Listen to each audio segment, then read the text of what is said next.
have a short story. Since we talked about close encounters, this is a story that has something to do with that.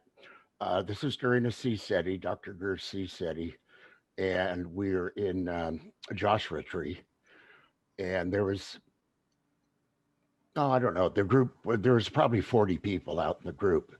Well, not saying exactly what happened, but I got very irritated and pissed off at one time when we were out there, and this was in the day.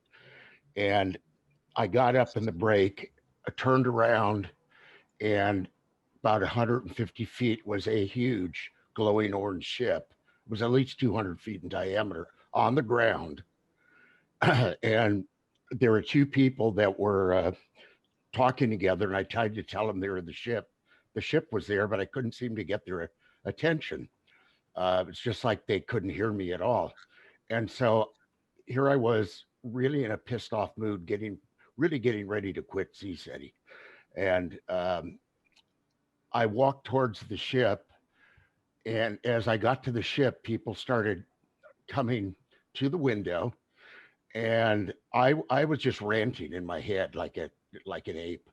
And as they'd come to the window, I'd turn, completely calm down, bow my head over to them. Then they'd walk away, and I'd go back, ranting and raving to myself. Next person would come down to the window. But what was amazing, some of these people knew me, and they couldn't believe what they were seeing. I could feel it. I could feel the energy from them. They were like, "Whoa, what's going on with this guy?" And but I'd managed to turn around very calmly. I wasn't mad at them. I just bowed my head down. Well, after a few minutes, 5 minutes of this, I walked away and met somebody else, and my friend Jan, and she goes, "My God, did you see that Joshua tree? It just tilted to the side." And I said, "Oh, Jan, you're losing your mind." And then I said, "I'm kidding, just kidding." So let's go over and take a look. So her and two other people came to the tree, and as we got there, just got to the tree started going back and forth, back and forth, back and forth. I mean, 10 feet each way. Um, we came up to the tree, held on to it, felt the air. There's no wind, the ground or the roots coming apart.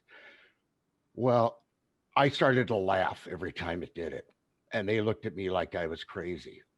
Well, what started happening was that, the scene in Close Encounters where Richard Dreyfuss is in the car up by the railroad track, and the railroad trestle starts going back and forth, and the ET ship comes over?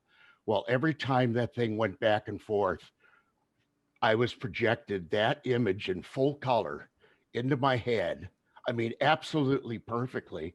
So the only thing I could do was start laughing, and so we spent a while there. By the time I finished laughing for 3 minutes, I was completely not mad anymore. It was hilarious.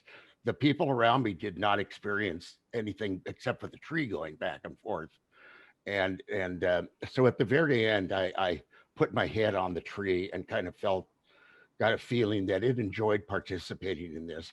It was our ET friends, obviously, doing this to get me out of that mood. And I found out later. I looked it up. 90 seconds of a switch that laughing when you're in a bad mood or whatever does take you out of that. That's psychologically known. I had no idea, but anyhow, that was the experience. It was hilarious. I mean, the projection when this tree was just like this, and then it would just stop, and then it would start again, and every time right on the nose they projected that scene with the railroad trestle going back and forth in my head.